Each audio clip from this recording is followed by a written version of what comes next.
A lot of us turn to horoscopes and personality tests to find out a little bit more about ourselves. However, there is a simpler way to shine a light on some personal characteristics you might not be entirely aware of. Your answers to these simple questions will tell you much more than any 2-bit tarot card waving astrologist ever will. Amazing! Number 10. How quickly do you eat your food? We are what we eat, although how we eat is important too. In fact, it can tell us an awful lot more about ourselves than we might realise. According to behavioural food expert Julian Boghossian, if you're a slow eater, the kind of person who's still munching long after the bill has arrived, you're the type of person who likes to be in control and tend to be confident and even-keeled. Fast eaters, on the other hand, are more likely to be impatient and ambitious. Perhaps unsurprisingly, adventurous eaters, according to Boghossian, are people happy to try things outside their comfort zone in everyday life, while picky eaters are more likely to be a little neurotic and anxious. Finally, if you're the type of person that separates their food and eats one type at a time, then you're methodical and very detail-oriented away from the dinner table. Number 9. Do you bite your nails, pull your hair, or pick your skin? Those of us, and there are many of us out there, who occasionally like to bite our nails, have probably been told over the years that we're a bit anxious, or highly stressed, or maybe even a little socially awkward. Well, according to psychologists, these are all wrong, sort of. The real reason some people bite their nails is because they are perfectionists. According to a 2015 study published in the Journal of Behavioral Therapy and Experimental Psychiatry, nail biters are just people who are unable to relax and perform tasks at a normal pace. This is what leads to frustration and anxiety, which people often associate with high-functioning nail biters. Number 8. How often do you use your phone? It's one of the most common irritants of the modern world. Phone starers. Those people who mid-conversation, mid-meal, or mid-sentence will stop, unlock their phone, and become absorbed by that little screen. You may even be doing it right now. So, what does this say about your personality? While the first answer might be that you're suffering from ADHD, that is not necessarily true, or at least not the whole truth. A study at Baylor University found that phone addiction has a lot to do with emotional instability. Perhaps most surprisingly, the study found that introverts were less likely to be incessant phone checkers, possibly because, the researchers suggested, that a sense of being connected is one of the most important reasons people check their phone, and introverts have less desire for constant socializing. Perhaps least surprisingly, people that have trouble concentrating also scored highly on the phone addiction scale. Number 7. How many unread emails do you have? A lot of us will spend a large part of our day sending, replying to, and guiltily ignoring a series of emails. So, how we respond to, and what we say in our correspondence, can say an awful lot about the type of people we are. For starters, the words we use are an important personality indicator. Extroverts are more likely to mention bars, music, party, and drinks, probably because of how much they enjoy company. Narcissists, unsurprisingly, talk a lot about themselves, while those with relatively low emotional intelligence will use words like stressed, depressed, and angry. So what about email length? Does that matter? Yep, it sure does. Longer emails indicate people with a lot of energy and a certain amount of neediness. Instant responses reflect impulsiveness and a lack of self-control, while those who take an age to respond were seen to either be lacking interest or demonstrating a certain level of passive aggressiveness. Number 6. How do you take a selfie? The world seems split into two groups. Those who take a selfie at basically every opportunity, and those who avoid taking a selfie like they avoid a highly contagious disease.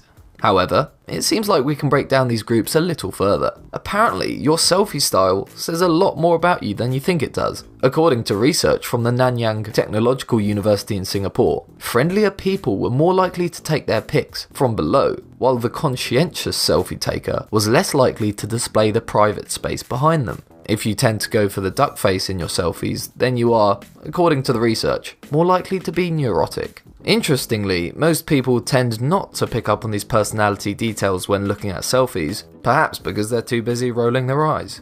Number 5. How comfortable are your shoes? You can tell a lot about a man, or woman by the type of shoes they wear, right? But just what is it you can actually tell? Sure, an expensive shoe probably indicates someone who is either wealthy or a little vain, but beyond that, how much does a shoe indicate about the body attached? Quite a lot actually. According to research published by ScienceDirect.com, those with well-maintained shoes are more likely to be clingy and anxious as opposed to practical shoe wearing types, who are more laid back and agreeable. Are you an ankle boot wearer? If so, try to remain calm here. You might be a little aggressive. Number 4. Where do you look when drinking out of a cup? It kind of follows that the type of clothes you wear and what you type in your emails says a lot about who we are as people. But what about how we hold a drink? And no, I'm not talking about what happens when you've had a few too many G&Ts, but literally how you hold the glass. Dr. Glenn Wilson, a consultant psychologist at King's College London, had the unenviable task of observing 500 drinkers at a bar over a month. He broke the drinkers down into 8 categories: the flirt, gossip, fun lover, wallflower, ice queen, playboy, Jack the Lad, and the browbeater. You'll have to check the study out for all the details, but here's an overview. The flirt, normally a woman, holds her glass with splayed fingers and often over her cleavage. She will peer over her glass when taking a sip, maintaining eye contact. The fun lover will take short sips from his or her glass or bottle, which is held loosely at the neck. The wallflower is shy and will often hold their glass protectively. Their palms are kept hidden while their drink is rarely finished, a mouthful left just in case. The Jack the Lad is conscious of his image and often appears arrogant. He is territorial and will lean back in his chair and is less likely to welcome strangers into his group. The study was specifically aimed at finding out who was the most open to be chatted up, with the flirt, the playboy, and the fun lover coming out on top, so to speak. Number 3.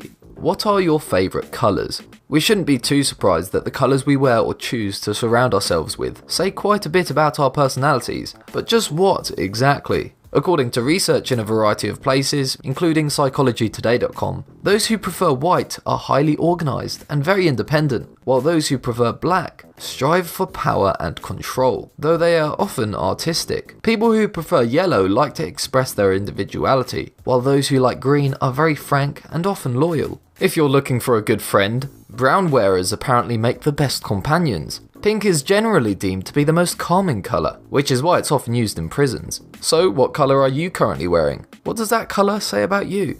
Number 2. How do you shower? Perhaps a trickier one to observe in our fellow man, and I'm not encouraging voyeurism here, but how a person bathes says quite a bit about their personalities as well. Shower singers are, as one might imagine, confident and less self-conscious, while those who brush their teeth while washing are often impatient overachievers, desperate to make the most out of every moment. Of course, not all of us like to bathe standing up, so how about those of us who like to take a long, luxurious bath? These types are more pleasure-orientated and are laid back and in tune with their body. If you tend to drift and daydream while showering, you are a creative person with plenty of ambition to see the world. Finally, getting very specific here, do you get into the shower before turning it on or after? If you get in first, you apparently have an adventurous spirit and have a willingness to live on the edge, probably because you run the risk of being frozen by the initial burst of the shower. Number 1. How do you place your toilet paper? So I've told you what showers say about you and what your footwear reveals about your personality, but what about how you hang your toilet roll? Well, it might just be the most revealing of the lot. So ask yourself, which way do you place your toilet paper? Over, like this, or under, like this? In surveys in the US, between 60 and 70% of consumers go with the over orientation, i.e. with the end of the roll on the outside, as opposed to the under orientation with the roll against the wall. Survey results have discovered some peculiar things about how we hang our TP. According to studies, if you go under, you're more likely to be earning 20k or less and be politically conservative. Those who go over are said to be more laid back and liberal, while also enjoy being in charge. The survey results point to specific trends. No one, as yet, has figured out why this might be. Of course, people who go with the over orientation are less likely to touch the germ-filled wall the paper hangs against, while the end of the paper is visually distinctive. The under orientation is arguably tidier and definitely makes it more difficult for pets or young kids to unravel the whole roll in one go. Might people who prefer the under orientation be more family orientated and thus more likely to be conservative? I'll let you think about how you want to interpret that. So, there you go. Let me know in the comments how you fared and what the questions have said about you. And don't forget to subscribe to Be Amazed, and make sure to click that bell icon to be part of the notification squad. Thanks for watching.